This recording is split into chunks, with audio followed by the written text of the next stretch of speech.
সাথী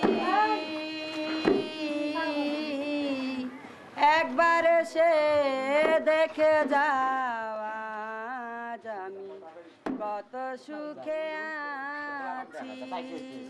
শিখণ্ডী বা হিজড়া যে নামেই সম্বোধন করি না কেন, তারা আজও এই সমাজের অবহেলিত নিগৃহীত মানুষ, তার মাধুকরী।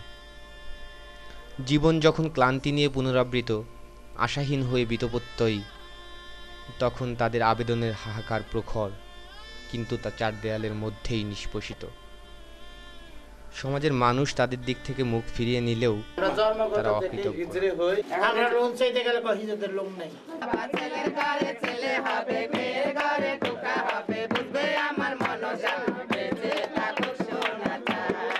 খুশি করে দিবা।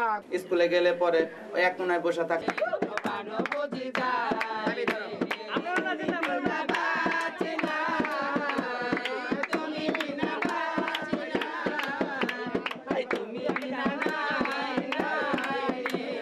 হোটেলে কাজ গেলে রাখে না, 2 টাকা 5 টাকা যা আছে। আচ্ছা ঠিক আছে, থ্যাংক ইউ ভাইয়া। কোন গার্মেন্টসে কাজে গেলে বলে হিজড়াদের কিসের কাজ, কোনো কাজ নাই, যাও বেরো।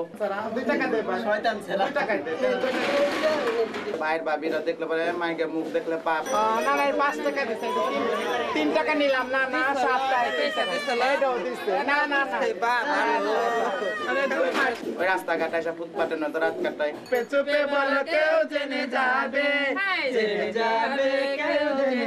জন্ম নিয়েছি হিজড়া করলে তখন হিজড়াদের সাথে থাকবো।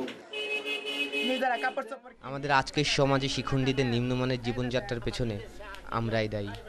আমরাই তাদেরকে আলাদা করে ফেলেছি আমাদের তথাকথিত সমাজ জীবন থেকে। ব্যবস্থা নেই সরকার, যদি আমাদের কোনো কর্ম দেয় তাহলে আমরা সেই কর্ম করতে বাধ্য।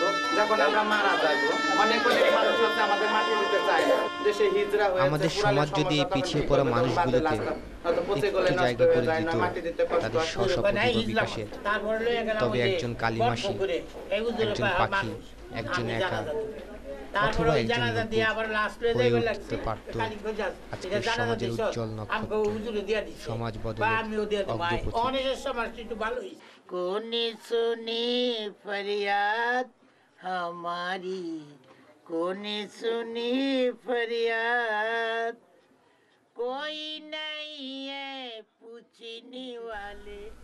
আজকের সচেতন সাম্যবাদী সমাজ, আসুন আমরা আমাদের সংকীর্ণতার ঊর্ধ্বে উঠে আসি, শিখণ্ডীদের গণ্য করি মানুষ হিসেবে, পথ করে দিই তাদের প্রতিভা বিকাশের।